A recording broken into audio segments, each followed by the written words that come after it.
What's up, guys? Welcome to part 2 of my New York City travel guide. I recently went on a 2-day trip to New York City, and in part 1 we went over the itinerary for day 1 and some tips on navigating through the subway system. Before you watch the rest of this video, it might be beneficial to go back and check out part 1 if you have not already. But if you don't feel like doing that, here's the recap. In part 1, we talked about Grand Central Station, the Statue of Liberty, the New York Stock Exchange, the 9/11 Memorial, Brooklyn Bridge, Chinatown, Washington Arch, and Times Square. So in day 2, we're going to finish up the sites we didn't get to in the south side of Manhattan and make our way to the west side. I understand that this exact schedule may not necessarily work out for you. I'm just going to give you the itinerary that I used for my trip. Let's get into it. Like I mentioned in part 1, I was commuting into the city by train from Connecticut, so our starting point will once again be Grand Central Station. Okay, so once we leave Grand Central, the Chrysler Building is right there. It's a good time to go ahead and snap a few pictures of it so you don't have to stop later on in the day. A lot of people mistake the Chrysler Building for the Empire State Building, but those people are lame, so don't be lame. Our first real stop of the day is going to be the Flatiron Building. We are going to go in the 42nd Street subway station, hop on the 4 going downtown, get off at 23rd Street, which is the third stop, and the Flatiron Building is right there. For me, this was just a quick picture spot. Then a 10-block walk later by 33rd Street is the Empire State Building. There are many buildings with observatories. Why can't I speak today? There are many buildings with observatories in New York City, but the Empire State Building is my absolute favorite. There are many entrances into the Empire State Building because it's also like a business building, and it can be kind of confusing. So just look for the doors that say observation deck. The ticket price to go up to the observation deck is around $36. I really wanted a picture of the city during the day, which is why I chose to do this in daylight. You may decide that the night experience is a preference for you, but night or day, the view is incredible. There's also a rumor, and my uncle actually won't go up there because people say that the building sways up there, but I have been up there 4 times and I have never once felt the building sway, so I don't know. From the Empire State Building, it's less than half a mile walk to the New York Public Library in Bryant Park. It's a full functioning library, but I just went because it's a really cool place to take pictures. So that concludes everything on my list from the south side of Manhattan. So now we're gonna go as far on the west side that I have on my list and work our way back to the center of the city. The next stop is the Museum of Natural History. You're gonna want to go in the 42nd Street subway station, hop on the 1 going uptown, and take it all the way to the 79th Street station, which is the 5th stop. Then it's just a short walk to the museum entrance.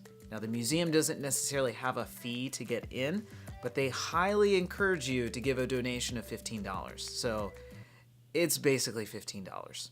You can spend a lot of time in this museum. There are so many floors, so many interesting things to see. So once you're finally done, you're going to exit out the main entrance and cross the street to Central Park. Central Park is massive. There are trails, gardens, lakes, Central Park Zoo is there, and many, many more things. You honestly could spend an entire day there if you wanted, but if you're not wanting to do that, you still need a good hour, if not more, to do Central Park right. No trip to New York City would be complete without cheesecake. So my absolute favorite cheesecake spot is a bakery called Two Little Red Hens. To get there from Central Park, you will have to cross through the other side of the park. It's a bit of a walk, but the plan is to spend good time in Central Park anyway. A good map location from the Museum of Natural History is the Solomon R. Guggenheim Museum. I don't know why I said that so German. I don't know. It's a 20-minute walk from museum to museum, then a 15-minute walk from there to the bakery. For those of you who can count and do basic math, that is 35 minutes of walking, but there will most likely be some stops you will want to make while exploring Central Park, like this place. After enjoying the greatest cheesecake of your life, we are headed towards St. Patrick's Cathedral.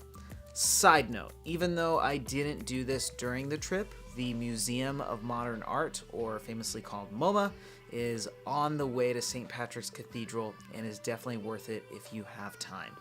It's also like really expensive to get in there, so also if you're like, you have money. Anyway, to get to St. Patrick's, go to the 86th Street subway station, hop on the 6, get off at 81st Street, which is the 4th stop, then it's a short walk away. Now, this is a really great picture spot because the building, which opened in 1878, is absolutely beautiful. From there, it is a 6-minute walk to Rockefeller Center. Check out NBC Studios, Good Morning America, Radio City Music Hall. In the winter, there's an ice rink. It's just a really, really beautiful area of New York. To end my day, I got a ticket to a Knicks game. They are terrible, so the tickets were like $17. The main reason I wanted to go is because I wanted to see Madison Square Garden. So whether it be for a concert or a sports event, I would highly recommend going to Madison Square Garden. To get there from Rockefeller, go to the 47th 50th Street Rockefeller Center subway station. That was so long. Hop on the D train, get off at 34th Street Herald Square, which is the 2nd stop, and it's just a short walk from there to Madison Square Garden. If there is not an event at Madison Square Garden available, there's still plenty to do near Rockefeller Center and Times Square and around that area to end your day. Well, this concludes part 2 of my New York City travel guide. I was really excited to successfully hit all the spots I had on my list. Next time I go, I really think I'm gonna concentrate more on like the hidden gems of the city. But this time I really wanted to hit like those big tourist spots. Thanks for watching. I hope this helps you plan your next trip to New York City. Like and subscribe. Also, in the comments, let me know what you would have changed about my itinerary. What was something that I missed that maybe I should have included, or what is something that you would have taken out? I'm excited to hear what you guys have to say. I hope you guys have a great day. Go somewhere and travel.